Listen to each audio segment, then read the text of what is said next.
Like, guys can be crazy when you reject them, but this is my life before, when I was in the world. I have never ever dealt with this level of coercion. It's on another level, alright? It is astronomical, and I don't know whether I'm coming or going. I have no certainty as to whether or not I am moving left or right. I am out of my mind in just a perpetual state of disgust, of irritation, of rejection, and shock, and a creasing of my forehead, wondering, Mara, why certain men that makes it such that even with your, like, if at all he was to get close to you, never mind kiss you, and yet somehow no feelings, no emotions, nothing but fear. First and foremost, and secondly, I've spoken about this before, alright? Yeah, I've never dealt with that until I came to Christ. This dude, Wako the Musical, just passed me shade and ignored me until he matriculated because he was a grade above me. And it was like, whatever, dude, you're immature. And as for the other two,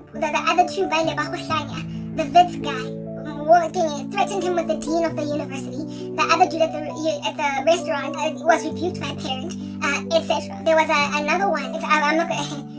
Some guy, like, I can't tell you the exact details because then you'll know exactly who he is. But I essentially agreed to go to something with him, some event with him. And because of me agreeing to go to that event with him, he expected me to put out at that event or afterwards. In order for a whole year prior to that, he had been trying to holler at me. And when then I just acted regular with him, especially considering I had a boyfriend at the time, right? During that event, during that evening event where I was his date for that particular event, he went ice cold on me, stone cold on me, precisely because it became clear that he was not going to be able to shoot his shot because I agreed to go with him to this event. When it became clear, he passed me shade at the event after party. He passed me shade at the event after party. Like, I went there as his date. I, of course, ended up hanging out with everybody else that was there that I knew. Tab set up thing, my Hlongwane went cold on me. He went aloof, arai. And I was like, yo, Hashem, if at all Lendo that this guy, if at all this Oki, if at all I had agreed to be with him. He was gonna pass it. Like, you know, a man shows the level of character flaw that he would have walked in. If at all you had agreed to be with him, you realize that you dodged a bullet. When he starts to pass you that kind of shade because you rejected him, you realize that you dodged a bullet by not agreeing to be with him. Because if he can be this immature in a woman's rejection of you, how much worse a boyfriend than are you gonna be if she agrees to be with you? So she dodged a bullet by finally bringing out the worst in you. She dodged a bullet by finally bringing out the worst in you. Anyway, whatever. So there was that guy at that event that passed me all that kind of crazy shade. I also had another one when I was in grade 9, and he was in matric, and he dated this one chick, Koskolong, that was in grade 10. So I was in grade 9. She was in grade 10. He was in matric, and he had a girlfriend in grade 10. And this chick in grade 10 and him, they had a reputation, the two of them, of just making out a whole bunch in front of everybody. They had like an adult life that was just ridiculous. We were all just looking at them, got breaky, they would do all these strange things, and nobody knew why teachers were not stopping them because they were just too touchy-feely and gropey. Anyway, everybody knew about their relationship. Long story short, one of these boys, I'm in grade 9, right? Him and his boy are in matric. One of these boys sees me in single file one day, goes Kolong, whatever, and then he's like, I like her, I have a crush. And so his boy decides that, but so he sends his friend, he sends the guy with the girlfriend, right? He's like, please go and tell that girl that I like her, and maybe she'll become my girlfriend. So one day during break, my girls and I are hanging out by some tuck shop, not like some garage, behind the tuck shop, and then this guy comes to me. It wasn't even there. It was outside one of the classes. He decides to just tap on my shoulder on some go, hi. I'm like, hi, what's up? He's like, my name is, let's say it's Tepo, and my name is Tepo. What's yours, Karabo? Yeah, okay, Karabo, listen, my boy Manta has a crush on you. He likes you. And I was like, I'm not interested in Manta. I knew who he was talking about because him and his boy used to hang out together. They were always just walking around together. It was just the two of them, right, all over the show. I was like, I don't like your boy Manta. Besides, at that stage, I was not even ready to start dating. I felt like I was too young. I was 15 only. I guess my 15th year of life was quite eventful when it came to crazy guys, right? So there was the guy at the restaurant, and then there was this one, Koskolo, this matriculant. Anyway, I tell this guy, I don't like your boy Mandla. And Mandla was mature. Mandla was not like Tepo, right? Tepo is the guy that's just speaking for his man, for his boy. Yeah, Mandla, once he received the response from me, that I don't like him. Uvelo wangekela. Azange afoster, azange ahesha, he didn't pass me shade. He didn't try to trick me up when I was walking up the stairs or down the stairs. So his friend was a bigger man than him. However, guys, I don't know what's going on in those brains of theirs. After Umandla Abamba, because he got to communicate with me, he got to chat with me, Umzamme a couple of times, maybe like 3 or 4 times after Mandla tried and with like basically advocating for Mandla. He tried 2 or 3 times advocating for Mandla. He tried 2 or 3 times advocating for Mandla, and I was still like, no, I don't like your boy. I don't want to date him. And then Mandla let her go, right? Mandla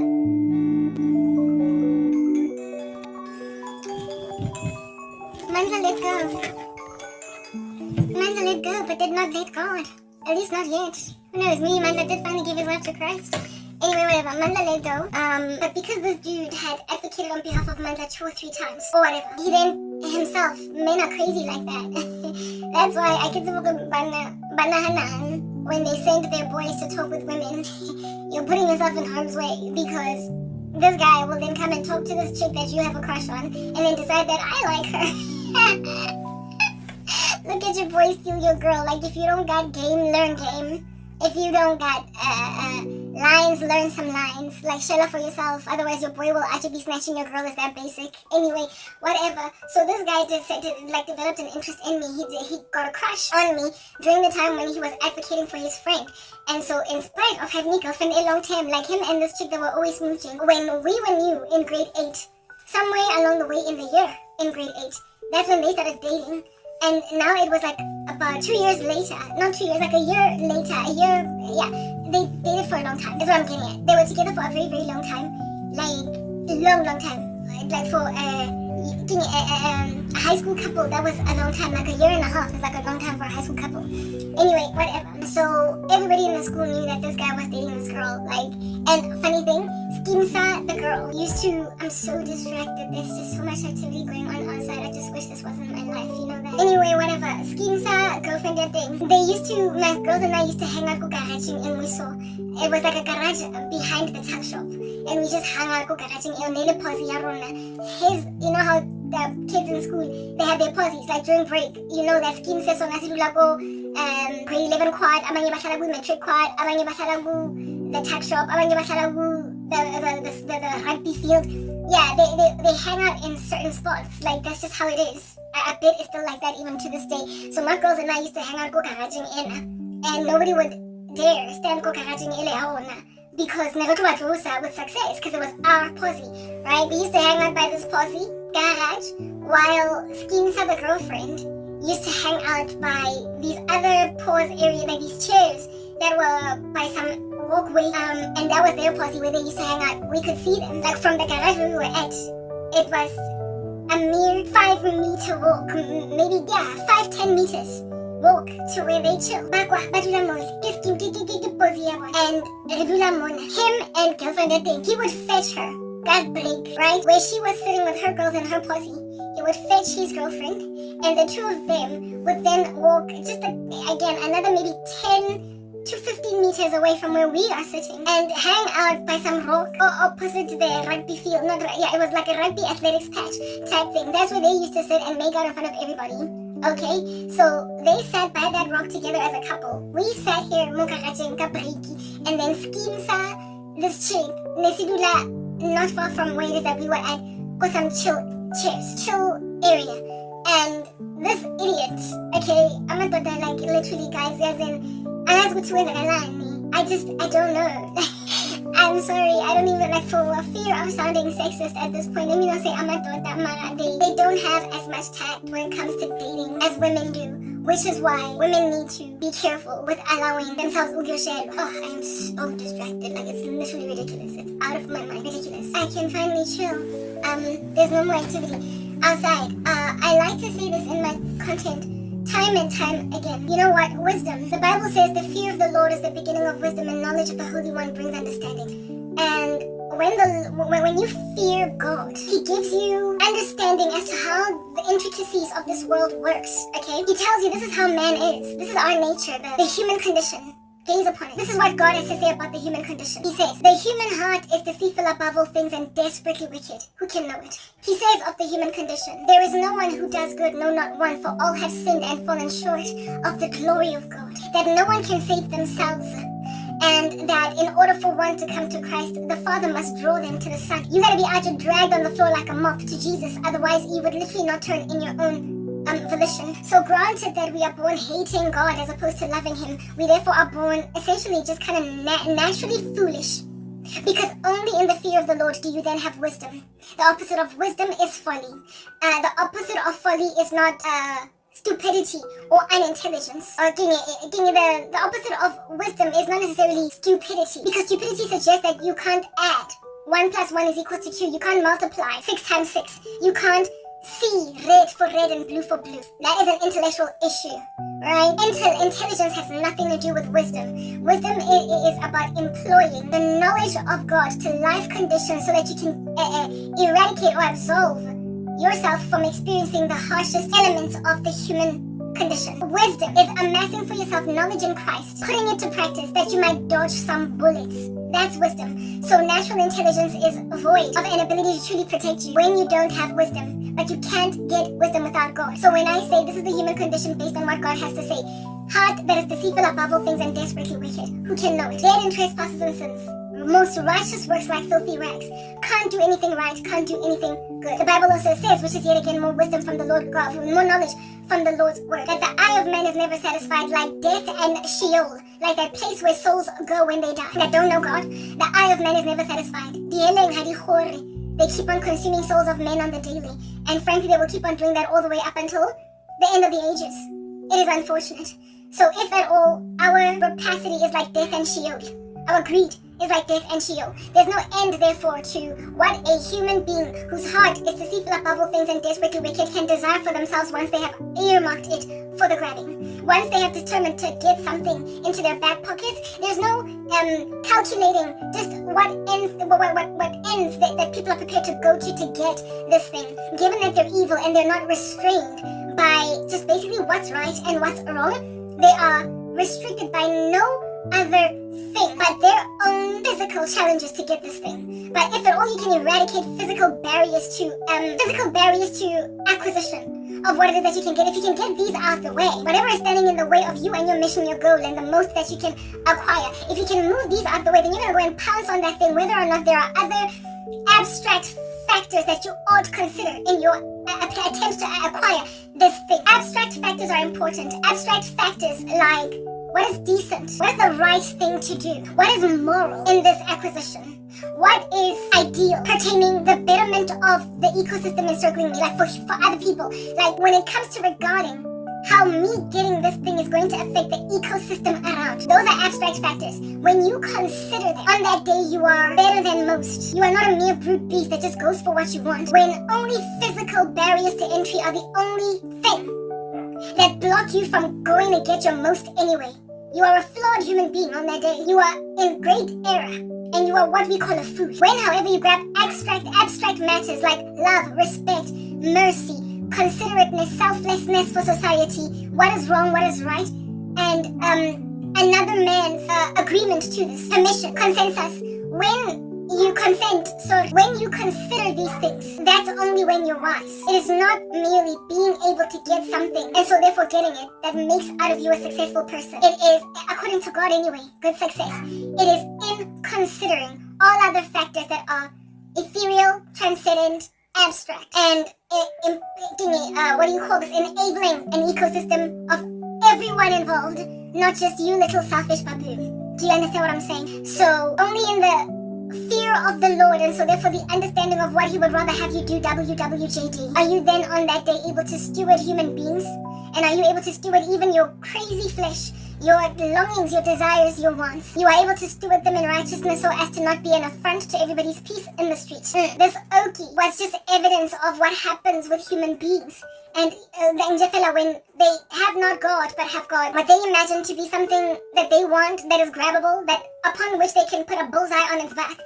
If I want it, I'm still gonna get it. Like this idiota. In my grade 9 year, his boy bumps and does not get me. And then he determines that, okay, you don't want my boy, but with me talking to you over these couple of weeks, since I've been trying for you and my boy to get together, and my boy has now accepted that you don't want him, I want you. And I'm like, what in the world? Like, I'm in grade 9. Your girlfriend is in grade 10. Okay? Not only that, but like I said, okay, so, earlier I said, Vanna, like, yo, women, be careful and counsel as to how to make yourself one who is safe. Upon taking it, you will spare yourselves from just a litany of sorrow. A sorrow, like as in deep, canyonic, abysmal sorrow. You will spare yourself from all that crazy, incendiary sorrow that can even lead you to eternal condemnation because of how, thanks to your sorrow, you are now too bitter to turn your life for God. Turn it over to the Lord. When you get born again, you study the scriptures, you learn of the human condition. And when you are a born-again woman, you will learn that there are certain flaws in men, that if you don't suture yourself to Jesus, you have no protections. You literally have no protection. So first and foremost, as a human being, we are made in the image of God. Adam was made first and then Eve was brought next. And she's a helpmate suitable to Adam. The Lord established a patriarchy to run the show, not a matriarchy. So if at all he's going to establish a patriarchy to run the show and not a matriarchy, he will then necessarily, because he is God, is in the heavens and does whatever he pleases. He will then award that structure of authority, more resources. He will award it most to steward on earth in order for them to maintain power and influence. Do you understand? So most of the power of the earth is frankly and will perpetually stay that way in the hands of men, for he has given them headship. So no matter how much we try to amass for ourselves wealth as women, we will never ever excel the wealth of men. Just in total as a collective, you can have a woman that is wealthier than all the men in her family and in her town, but as a collective of women across the planet, we are frankly poorer than the collective of men, because God will never, not on his watch, he will never allow women to have more material wealth than men, because you're already gangster disrespectful and you are already trying to take over the authority. You're already trying to run the world from a vantage point that has no regard for God. You already so despise them with your misandry that you're kissing each other out, you're creating lesbians. You are already trying to make them shut up. You're already enabling their crazy cause alone. Those among them who are effeminate and gay, you are emboldening them. It is thanks to women that the gay community is what it is today. I kid you not right now. These transvestites all over the show were not largely embraced by males. They have been pontificated, proliferated, and beefed up, versioned into some gnarly spawn of Satan by women. We're the ones that made them our BFFs. We are the ones that cheered them on. We are the ones that, when then all the boys that are orky and brawny don't want to hang with them, we hang with them. We enable gay men. So the effeminate thing that they're doing, they don't feel ashamed of it.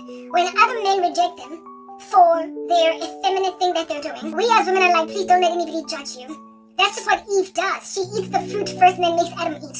So thanks to us women embracing the LGBT male especially community the way that we did, men then basically caught up, just like Adam. He ate the fruit eventually, right? Eve is the one that ate first and then made Adam eat. We are the ones that embraced the LGBT people first, and then men took on, especially the ones within the trans community, the gay men basically, the girls that are actually boys, we embrace them first.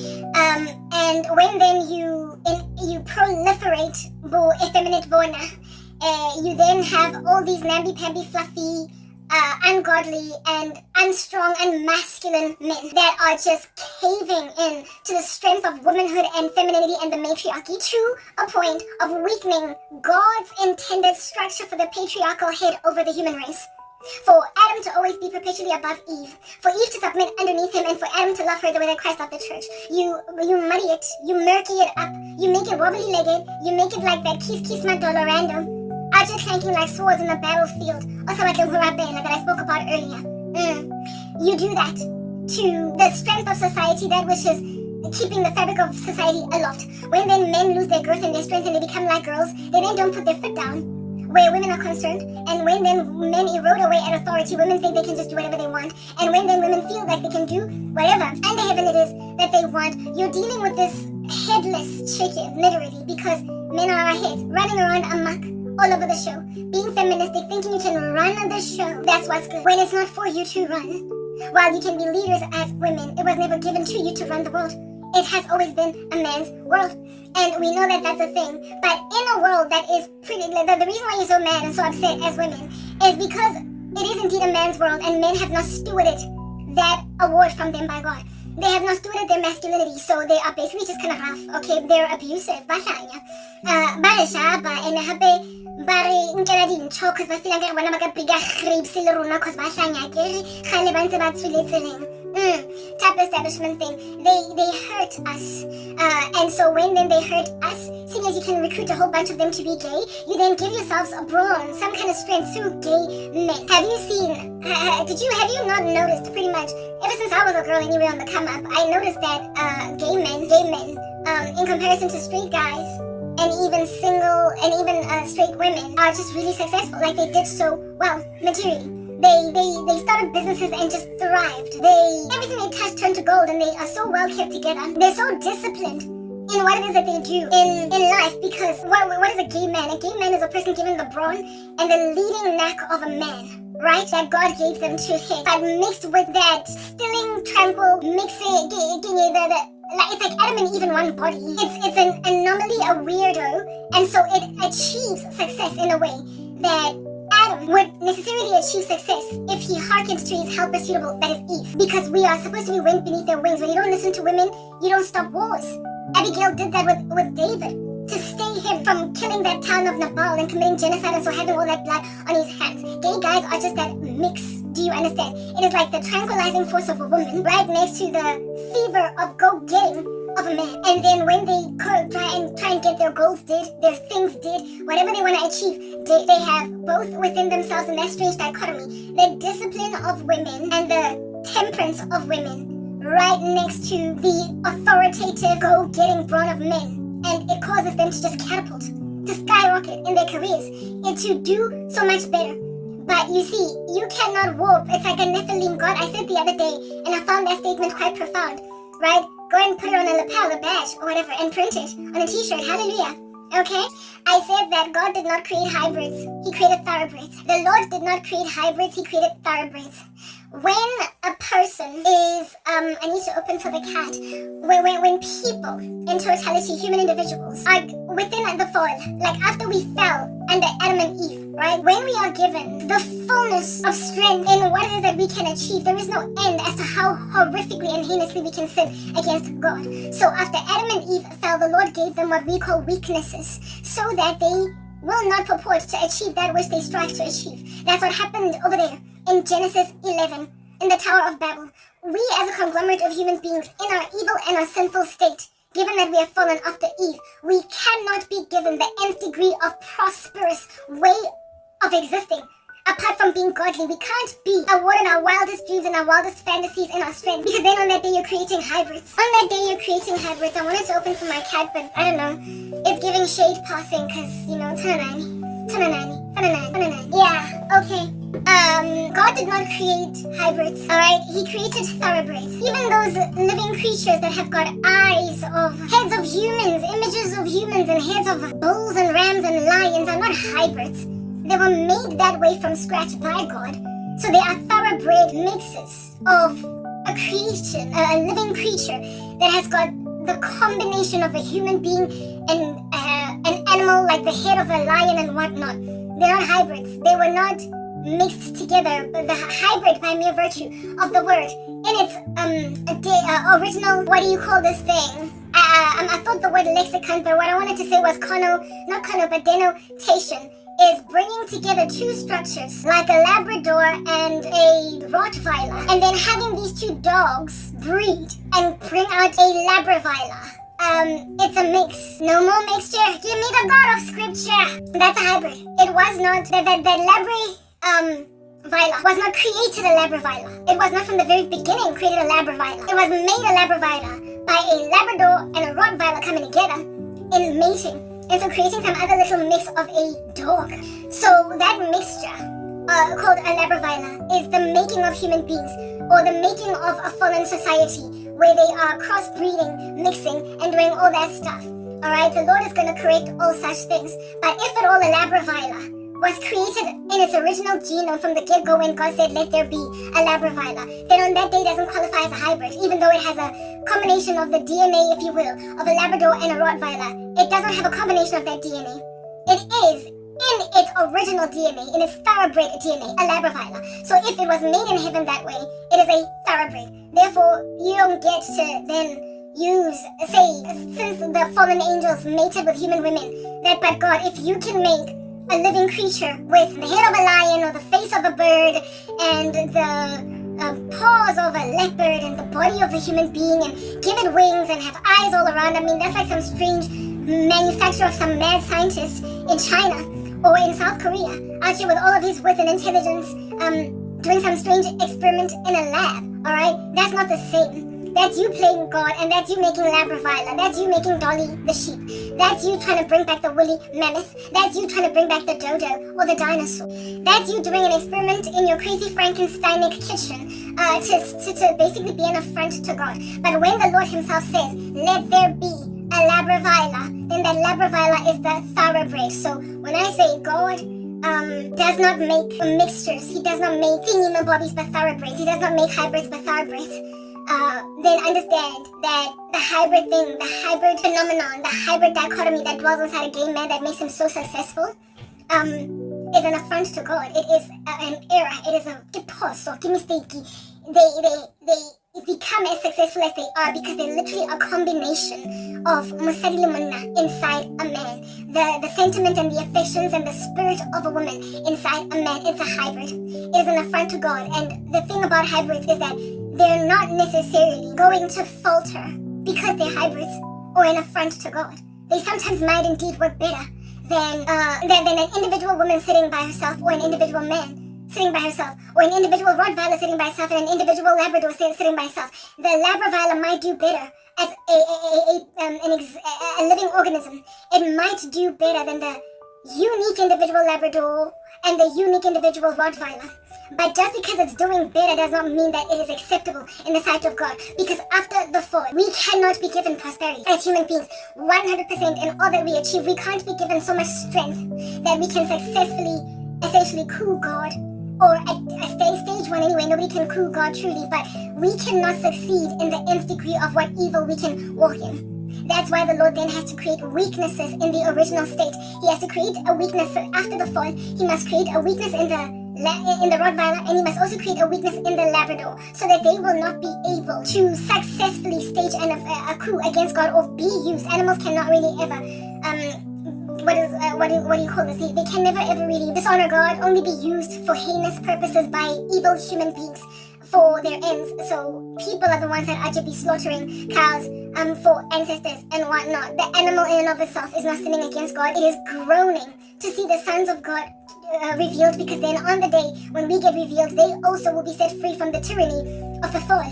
And so in and of themselves be set free from being mated with each other or used in satanic rituals by human beings, or etc. So therefore we can't have mixes of animals or mixes of our little experiments in laboratories that are going to be so strong and so orky and so phenomenal and fantastic in how they operate that they can actually successfully build what we would call a Tower of Babel after God. That can't be a thing. That literally for the life of us cannot be a thing. We are not going to mention it in a speech, like some kind of what do they call this thing?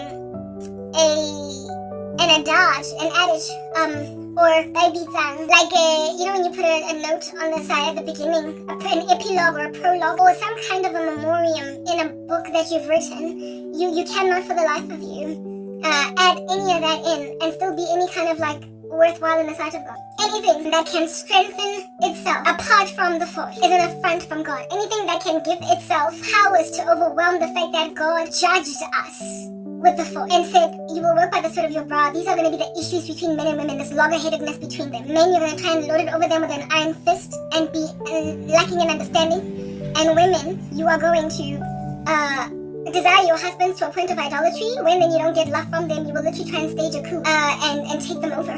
Type establishment thing.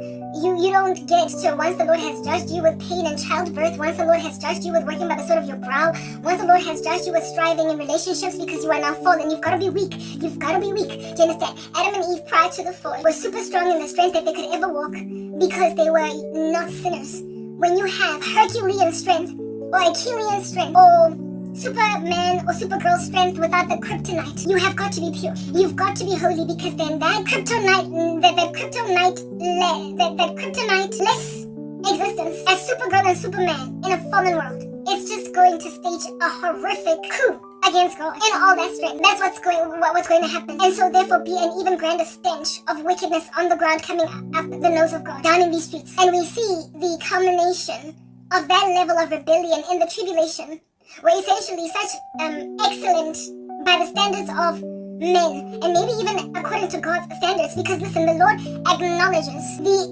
excellence of the men and women in the life, in the world, in the days of the Tower of Babel. He acknowledges their excellence. He says that they are of one language. All of these randos, Genesis 11, go and read it. He says that they are all of one language, these monstrosities, and so therefore there's nothing that they will not, upon putting their minds to it, achieve. So God acknowledges excellence in your experiments, because He's God. He can never deny.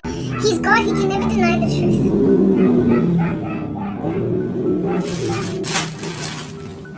God is God, and He can never deny the truth.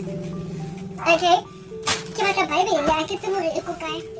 God is God, and He can never deny the truth. So He acknowledged in the building of that Babel Tower, Genesis 11, that these excellent baboons, now that they have come together in one accord with all the ingenuity that I've awarded the human race, there's no end to what under heaven it is that they can then achieve with them being in one accord. So what I'm gonna do in these uneasy streets of earth, because now after the fall everything is uneasy, what I'm gonna do is I'm just gonna confuse their speech, because it is imperative that they stay weak. It is imperative that they stay weak, because if they don't stay weak within the rebellion, what under heaven are they going to do to be more of a stench of insanity up my nose? What more are they going to do? I need to pee. We're going to read from the Tower of Babel when I come back, and we're also going to speak of even Adam and Eve after they fell out of the garden. That's what's good. The Lord put flaming swords and cherubim, etc. in front of the tree of life, alright? So that they can't eat of that tree, otherwise they will eat that tree and live forever. They were judged, and so God would not award them after that judgment an ability to live forever, but He confesses within Himself that they can eat of that tree and live. So He had to block them from accessing the tree. So it is possible for human beings to essentially try and take themselves out from a state of judgment, but the Lord is sovereign. Do you understand? And so being sovereign, He is the one that prevents you from being able to give yourself eternal life. He prevents you from being able to give yourself omnipotence. He refuses to give you the powers that you can gain to essentially stage a coup against Him, evidencing that He is God. He's omnipotent. So He's in the heavens. He does whatever He pleases, and you can't overwhelm Him. You can't coup Him. No one can deliver from His hand. The Lord made us in His own image. He knows what we can achieve, but He won't let us get to the nth degree of that success, because He knows what you will do when you get it. He knows what you will do when you get it. I need to go in peace so we can continue with this conversation, because literally it is long and it's winding, and it's saying toast cheers at the beginning of a party, like it's about to wave its hands in the sky like it just don't care. And so therefore, for those reasons, I can't just sit here and keep on explaining and elaborating with a full bladder. I want to name come saying, hey there, labravilers, how you doing today? I'm back. Yeah, because that's what you is, labravilers. Anyway, whatever. So, Kikutine, hybrids, Mbuyele, restore yourself to therapeuticness, please. Anyway, whatever. So, Adam and Eve, after they fell, the Lord knew that it was possible for them to, in spite of His decree over their lives, as to know what's going to give going forward. He knew that there was a possibility. It was utterly within the realm of available options. Alright? There was a possibility for them to eat of the tree of life, and so therefore be recovered to eternal life, albeit having just lost it. So what then did God do? Our pragmatic God shut them out from access of the tree of life, so that they can't eat of it and so therefore live. God therefore acknowledges that it is important for Him to wield His hand of sovereignty over human beings who know that they have got available avenues to defy God's decree. You saw that in the book of Genesis. You saw when the Lord, like literally, it could have been like this, right? Adam and Eve fell forth. They then lose life and life eternal, and are now dying, absent of them embracing the second Adam, who is the perfect Adam Christ, right? The Lord could have done it this way. You've now lost life. It is what it is, whatever hack phrase that. And even if you were to eat of the tree of the knowledge of good and evil, not knowledge, sorry, but even if you were to eat of the tree of life, because you sinned against me, it's not going to do anything, it's not going to catch. It's not going to afflict you, or rather benefit you. It's not going to do what it is supposed to do in the body once you eat of that tree. On that day, then the Lord basically just sits back in all of his power and just trusts that the tree of life is not going to give life to people who have just rebelled. Instead, he became providential and pragmatic and put the tree away from Adam and Eve to not be able to access it, put cherubims and flaming swords in front of it, so they can't eat of it, in order to create this as a typology, this as an understanding, this as like you as a human being.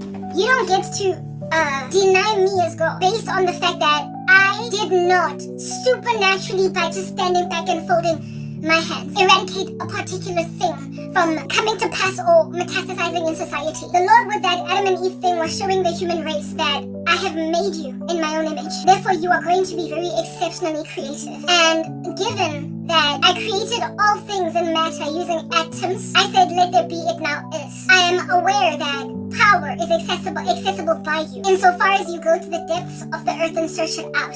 Insofar as you check cracks and crevices, you will find it. Insofar as you lift carpets, you will identify what you're looking for. You will find it. For listen, it is the glory of God to conceal a matter, and the glory of kings or of men is to search it out. Therefore, the Lord conceals that which people can find out. He adores people who seek and so therefore find. The mysteries of heaven are there for us to peruse and therefore find them. The mystery of iniquity is there as well, for us to identify it and so flee from it. It is not, however, supernaturally just hidden from us, that mystery of iniquity. And neither are the glories of heaven just there in plain sight for us to find. We gotta search for them. Therefore, it is possible in your pursuit of knowledge or of understanding to happen upon understanding that is upon working it out, an affront to God. It is possible for people to come into knowledge that they will then use against their maker, because the Lord had to give us free agency, he had to give us free will, that we might choose him freely. And so therefore, when then we choose him freely, we display that with the knowledge we have happened upon here on earth, we choose with it to worship God. Like I said, natural intelligence ain't nothing in the grander scheme of wisdom, because the two are divorced by divine revelation. You can happen upon stuff because you're smart, but you can be an absolute dastardly fool because of how you steward that information, and so therefore be condemned, seeing as you're trying to use creation to be an insult to God, to be a swear word, a byword to God, a profane thing before God. You are utilizing his amazing creation that he looked at and said it is good once he made it, and you are using it to swear it, to blaspheme, to be sacrilegious. Do you understand what we're actually in these streets trying to communicate already? Alright, yeah. So therefore, the tree of the knowledge of good and evil, over there. Not tree of knowledge, sorry. The one of life. It could have been that even if Adam and Eve were to eat of it, seeing as it was in the garden, nothing will happen because you sinned. But God made it such that they couldn't access it, because it was possible for people to search out things and so give themselves eternal life when they're still fallen. The transhumanistic movement is an example of that. The transfers of consciousness. I don't know if you guys have seen the show, The 100. I watched it and I enjoyed it some time ago not on Netflix. I watched it when it was on DSTV before we got Wi-Fi up in these streets to therefore stream on Netflix. But in the 100 there is this concept over there where it is that people transfer consciousness over to some chip where a person can live forever, just linger and linger and linger. Do you understand what I'm saying? Even though the human body, the flesh dies. So the people with black blood, blue bloods, they call them blue bloods, in the 100 are the ones that are able to transfer into whose bodies the chip that you place, the memory chip that you place consciousness in their bodies. They then can transfer consciousness into this body, so therefore they get to live through the bodies of other people. Therein lies. And so therefore people basically have to sacrifice themselves that other sinful human beings can live.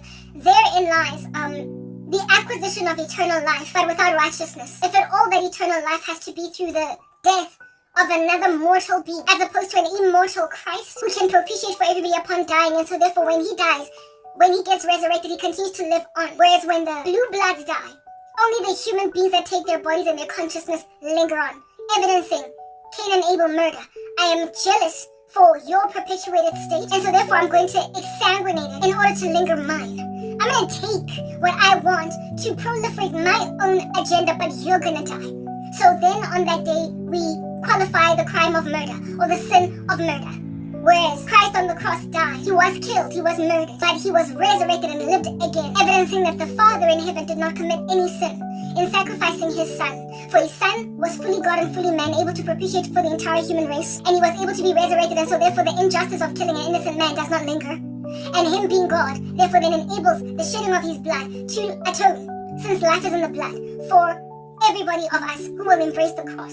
So there is righteousness in the death of Christ and his resurrection and his propitiation for us, but there is unrighteousness in killing a human being for the sake of your own benefit, because you're mortal and you're finite. And so if you linger your own concern through another human being, you do what we call commit murder, without there being an ability to recover to life that which you have killed. You on that day are what we call just terribly selfish. You have taken one man's life in order to proliferate your own. Stuff like that happens all the time in the occult. But just the fact that you have discovered that it is possible to take a man's life force to proliferate your own. In other words, you can take a man's wealth and make it your own. You can grab a person's destiny and squander it, that you might not have to witness your own flaws, that you might not have to live in front of a person that is shining like a star, and so therefore in your jealousy writhe, that you might not have to linger that worthless life. You then kill one over whom you are envious, that you might not be made to reel over their prosperity of a lingering life force. That's what we as human beings do. Do you understand what I'm saying? Yeah. So the occult is this thing that bubbled and brewed in the human race, where you were taught secrets by fallen angels, where they are showing you that which God has concealed in plain sight. It is the glory of God to conceal a matter, but the glory of man or kings is to search it out. It was ours as human beings to find out that all is not what it seems. We live in this three-dimensional ecosystem that's called Earth, and it's matter. We can just touch it like proper. It's tangible. But God has put eternity on our hearts, and so therefore we can sniff it in the sky, thick like a fart, that it's not all. This is not it. It can't be. We have an angst from birth, a lingering, a longing for, what else is there? What happens when we die? We have that curiosity. Because the life force in a human being, when it gets taken out, that wind in them, when it gets taken out, for God breathed it into us and we became living souls, when that wind or that breath is taken out, there is just a sorrow and a deep one at that, to just see a still body on the floor. To just see somebody who has so much life and vibrancy in them now just be glazed, with their eyes just rolled back, and them nothing, no life is in there. What happened to all that energy? So the angst that then is created in us about death makes us wonder what happens when we die. So therefore, it is God's glory to conceal that information, but it is your glory to search it out.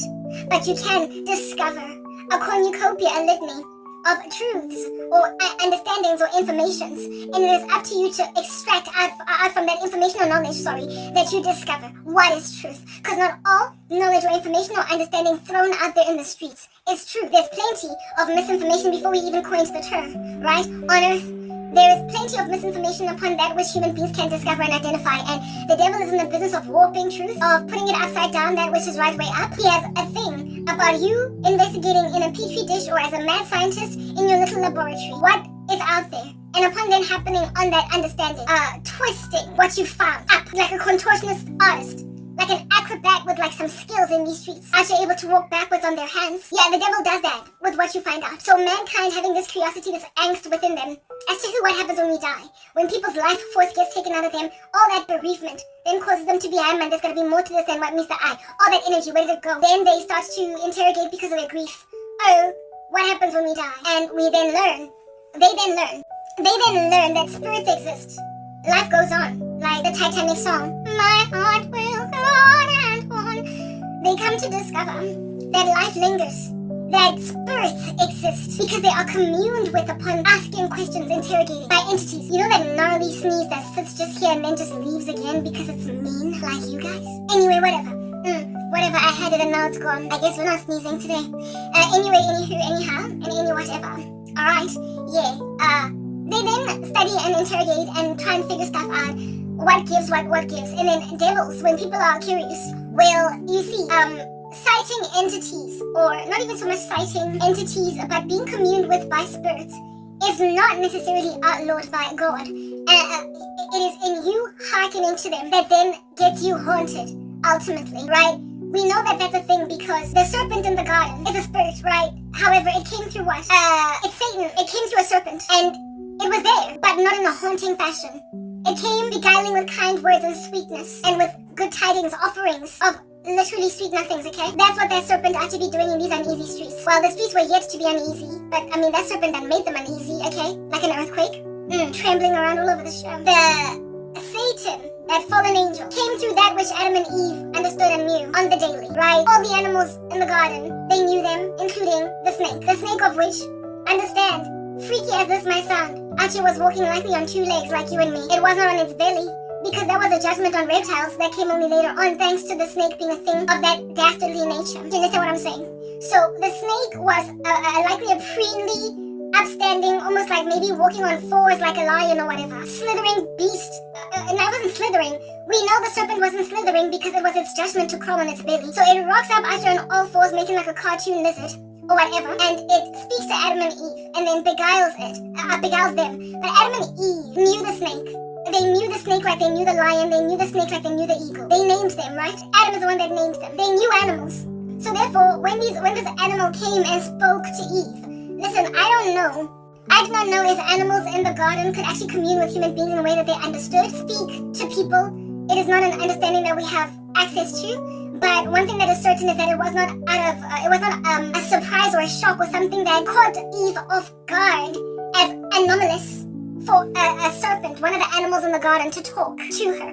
So maybe it was possible for Eve to say to an animal, "Hi there, Simba," and Simba be like, "Hi, Eve." Maybe. I don't know. For animals to commune with human beings. Maybe that's why today we feel such a connection to our cats and our dogs and our parrots, whatever. Because we feel like in their gestures, they're actually talking, they're communing. When they look in our eyes, we feel like they're actually saying something, but I mean, we know that they don't talk, so we don't know what's going on over there. Maybe there was a time when literally you could look into the eyes of an orangutan and it actually be saying, "What's good, girl?" Right? Yeah. And so, seeing as it was not a surprise or a shock, something that threw her off guard, for the serpent to talk, we can likely conclude that what was the potential, what was true in the garden, is that Adam and Eve were able to commune with animals, right? In ways that we can't fathom today, that communion. Anyway, whatever. That was cut off because, you see, the Tower of Babel, that story over there, typologically, like herein lies human beings with one language, and because of it, there's no end to what they can do, but they're evil, so God has to put an end to that. So therefore, in the garden, we were like the boy in the Jungle Book, or even Dr. Dolittle, right? Able to speak to some animals. Look who's talking, like that show with the babies, that movie with the babies. Likely, they were able to talk to animals like the Jungle Book, right? Type establishment thing, but once the fall happened, there is no end as to what wickedness human beings can commit or perform when they can speak to a cow or horse and whisper into its ears, and it therefore gallop and do a human being's bidding. Now we have to go through the trudgery in a forest with great resistance against our persons of horse whispering. We have to train dogs to not pee on our carpets, and it takes a minute, otherwise it's gonna pee on your carpet, and it's also going to chew on your shoe and so harass you. But a well-trained dog will actually be sitting down. I was watching a short on YouTube the other day of this gentleman who trained his dog to basically take his instructions, and he left a pizza just yawning on the floor for his precious dog, and he went out and said, "Don't eat that pizza," goes out, does whatever, comes back having put a recorder, a camera in the room. He put the camera in the room, and the dog, after he leaves, gets up and smells the pizza, but then goes around all over the show. And as soon as the dog hears his motorcycle pulling into the driveway, it quickly just goes on the couch and sits there like a nice little dog, because it wants the approval of its owner, right? And then when he comes into the house, he's like, "Oh, little girl, I'm so proud of you. I love you so much." And the dog did not eat the pizza throughout the 20 minutes that this man was out, and then came back in because it had been trained. Now, how did he train that dog? Likely using the Pavlovian model of training, negative reinforcement and positive reinforcement, using treats, whatever methods it is that people use to actually be training dogs. But it takes that much more for you to get a dog to not eat the pizza because you said, "Don't eat the pizza, little girl." It takes that much more for us now. They don't come automatically trained, which is why I went from being a dog person to a cat person, because I had enough of my shoes eaten and enough of carpets out here wet with like dog poop, with dog pee, and there being little pebbles of dog poop all over bedrooms and whatnot, for me to be like, I will never own a dog, like ever again, unless it gets trained not to pee in the house. Like my uncle has a dog, I don't know if it's still alive or whatever, that knows to pee at a certain spot, right? So it did not do its business in the house. Type setup thing. I told myself that I will never ever own a dog unless I can control how much it barks, and also unless I can control that even though it's sitting in the house, it's not going to pee on my floor, it's not going to poop on my carpet. It's like it just takes so much, and you have to either in and of yourself have the skill to train the dog, or hire somebody, pay them a handsome fee to train your dog so that it does not pee on your carpet, so that it goes outside to do number one or number two, so that whatever. So I prefer cats because they're just inbuilt that way by God. To be out of digging some holes and peeing for themselves, they will use the kitty litter without being trained. That's how the Lord made them to be, so I prefer them because it's just less maintenance. Plus, they only meow, and their meow is very subtle. They're not loud, even their purr. So a cat can never really wake you up out of sleep. It can never afflict the living dead unless it has the zoomies in the middle of the night. It's a quiet animal, so it makes for somebody who just likes their peace and tranquility. It makes for a perfect cat, a pet for a person like that. But otherwise, the rest of this animal kingdom out in these uneasy streets of earth has got to be trained by you. But I do believe that in the days of Adam and Eve, it was likely just a natural, it was like common sense. It was just that which was an automatic existing state for animals to be kept in a bunch and to be spoken to, likely by telepathy, or I don't know, maybe even by language, I don't know. So like it's giving Dr. Dolittle. Do you understand what I'm saying? Or the Jungle Book or whatever, like where it is that human beings are talking to animals. We know that that is likely a thing, because if it wasn't, Eve would have been freaked out. I would. Madagascar?